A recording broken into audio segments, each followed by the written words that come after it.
Hey, what's going on, everyone? My name is Mazen. I'm a recent college grad from UNC that majored in computer science, and I'm currently working as a software engineer in the Bay Area. And in this video, I like to highlight how I got a software engineering experience at Microsoft as a freshman. So I hope you guys enjoy.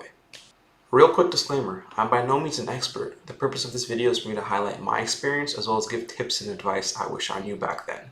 So now that that's out of the way, let's go ahead and get started. Okay, so you want to get an internship. That's awesome. So I'm going to break this video down into three parts. The first part is how I went about doing my research and learning about the different opportunities there are. The second part is actually applying to the opportunity in internship, and a subset of that would be working on your resume. And then the third part is how I went about preparing for my interview. Part one, doing your research. So my summer prior to my freshman year of college, I just started Googling random things about tech. I wanted to learn about the different industries, maybe the different tools and technologies, what's out there. I tried to become more well informed. And the platform that helped me do this best is the platform you guys are doing right now, YouTube. So I did a lot of that, and once I had a better idea of what was out there, I started doing more tailored research toward internships for freshmen.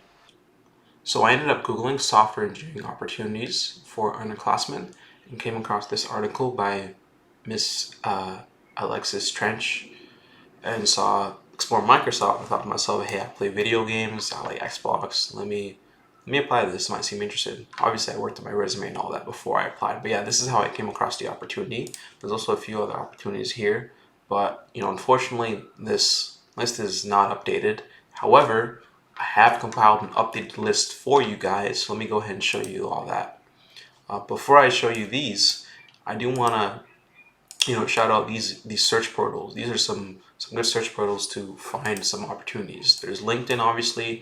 A little side note with LinkedIn, I would strongly recommend you find people that perhaps you want to get to their level in a few years, and then look at their qualifications and the steps or things that they did to reach that position. And obviously everyone's journey to a certain position varies, but it'll give you an idea of what you should work on or what skills you should develop. So yeah, there's LinkedIn to find jobs. There's Glassdoor, Google Jobs, Handshake, which is nice because it's tied to your college account, so it might give you a bit of an upper leg. There's Well Found, which used to be called AngelList but was rebranded and is mainly for finding startups. And yeah, I would encourage you to look for opportunities for bigger companies but as well as smaller companies too, because they're all gems. There's Indeed and then there's Rebel Match, and these are a few of the internships for underclassmen or opportunities as well. There's Explore Microsoft, Google Step, Meta University. There's Amazon Future Engineer, which I think is for high school seniors and gives you a scholarship. And man, I wish I knew about this. It gives you like a scholarship, and then it hooks you up with an opportunity, which is pretty cool. There's Google Summers of Code, which is where I think you're matched to a mentor in the summer and you work on a exciting project. And there's a bunch of GitHub lists that track job applications, when they open, sometimes how many positions they have, and a lot of these are maintained by the community, and there's a few out there. By the time you're looking at this video, there'll definitely be one here, and I'll try to add some more, but also feel free to search on your own. I'm sure you'll find stuff. These are some career development platforms. I've heard great things from all of these. I'm not enrolled in any of them. Again, I'm giving you guys this advice because I wish I did all this. Like, this is some cool stuff that I have friends that are doing. And they basically, the idea is they match you with a mentor that I think is, also, yeah, they match you with a mentor, and they try to connect you with other companies that, are looking to hire for interns. So yeah, that's how I went about finding the opportunity, and then I applied. Part two, so the application. So to apply, obviously you have to work on your resume. So how did I go about doing that? Well, fortunately, I'm not gonna lie, I did have some past experience. I took 2 classes in high school. They weren't anything too crazy, but they did give me an upper leg, I'll admit that. However, I have lots of friends that have no experience or had no experience and did a much better job at me with this search. So don't let that discourage you. You're perfectly capable. And the fact that you're watching this YouTube video means you're gonna do great things. So yeah, these are some platforms right here in which you can develop some skill sets. They can teach you things like just how to code, maybe some data structures, a more concrete skill like iOS development, website development, I don't know, something crazy and more advanced like, I don't know, machine learning. They vary in that I think EDX is more institutionally based, so it's hosted by schools. Like I think Harvard has a famous intro class that's free and you can enroll here. So yeah, a lot of these courses are free. Some of them they do cost some money, but maybe $10, $15. Udemy is kind of like for anyone really. And I think Coursera is a balance of the two. I like Udemy, but yeah, they're all great. And it's also Code Academy. So this is where you can build your skill sets if you don't, have any, or you want to, get some more. In terms of actually building your resume, I came across this website called Google Air. It has a lot of things, but one of the things that it did offer was a resume workshop by Google employees, and so I followed that, the steps to it, and I created a resume. I could show you guys the resume that I had back then. I'm not going to go too into detail with it, but I can make another video just dedicated for this if you guys do want that. But yeah, let me go ahead and show you guys the resume I had. Okay, so this is the resume I used. If you know Halo, you'll get this reference. Sorry, I'm nerding, but yeah, this is the resume I had. There's some things that you do have to include in the resume, or the video by Google does a good job of covering that, like your education, your skill sets, project experience, or leadership or community involvement if you have any, or work experience. But a lot of this stuff has to be tailored toward yourself. It's tough to create a resume that fits everyone, right? Again, I'll put this in the resource description so you can have this template should you choose to use it. So, so you worked on your resume. So you found an opportunity. Okay.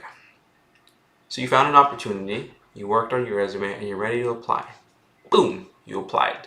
Now, before or even after the application, I would encourage you to nudge a recruiter and ask if you can learn more about the opportunity and introduce yourself. So you're on that recruiter's radar, because sometimes these guys get so many applications they don't have time to look at all these. For myself, when I applied, I waited I think 2 or 3 weeks and I didn't hear back, but then I saw that the school was coming to a workshop, or the company was coming to a workshop at my school, and I went and talked to the recruiter, introduced myself, and basically nudged them, said, hey, like, I applied, So I would encourage you guys to do that. But okay, part 3. You found an opportunity, you applied, now it's time to prepare for your interview. So the interview generally has 2 parts. It has a technical part and a behavioral part. The behavioral part is pretty, boilerplate. You can search up some questions on practice behavioral questions, but it's like, tell me a bit about yourself, your biggest strength, your biggest weakness, why you want to join a company.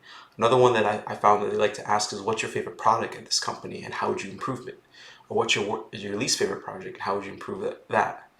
So that's nice to know.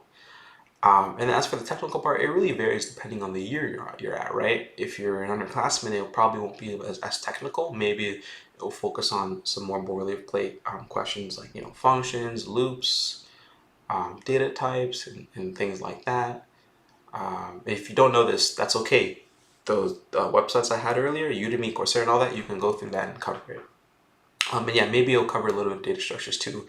But if you're above classmen, is that the word? But yeah, if you're not a freshman or a sophomore, you're like a sophomore or junior maybe, then yeah, you probably will have some more technical questions for that. Yeah, I would strongly encourage you review your data structures as well as your algorithms. For myself, I use these websites right here to practice. This study guide, Workflowy. I don't know who was created by it, but I think it's just great. It covers literally like everything I think I need to know before an interview and more stuff. Like I don't need to know this before an interview, machine learning. But I review this before an interview and it gives me a refresher, and just make sure I kind of remember everything. There's HackerRank and LeetCode that have levels of difficulty, easy, medium, hard, as well as different types of questions to cover different topics and like data structures or like skill set. So I would encourage you to go through that and try to be consistent in your approach, maybe once a day or once a week or etc. Make a plan for yourself, because if you don't make a plan, or at least for myself, and you just fall off on things, it's like going to the gym and not making a plan. Which I should probably do that soon. Yeah, there's Neat Code, which I think is like a summary for all these different things, and covers. I think it has less questions. So maybe if you're short on time, you can go ahead and check that out. There's Carrot, which is like an interview platform where you can interview with someone else, and there's other sites like this that let you interview someone, and they interview you, and the person that interviews is also looking for a job too. It's kind of like you're helping each other. So I'll try to make sure to add more and more of these things. And then there's Code Signal, which is another platform that's used. HackerRank and Code Signal are used a lot for interviews by companies. Yes, so are some of the others. So yeah, that's how I would recommend you prepare for the interview and ask your recruiter, is my next interview behavioral? Is it technical? What are some advice you'd give? What are some things I should focus on? And yeah, all right. Thank you so much for watching this video. It truly means a lot, especially if you're still here. Please be sure to like and subscribe if you like this content, and let me know how I can improve. What are some of the things you liked about this video, maybe some of the things you disliked, and what do you want me to do in the future? What type of videos are you guys looking for? Happy to share a bit more about my experience, as well as bring in some other people in tech, whether they're software engineers, program managers, etc., and just learn about their experience, their journey, how they got into the tech, as well as advice that they'd give to you all. So yeah, thank you so much. You will be seeing me again. Hopefully you like this content enough for me to see you, or for you to come back and see me. All right, peace.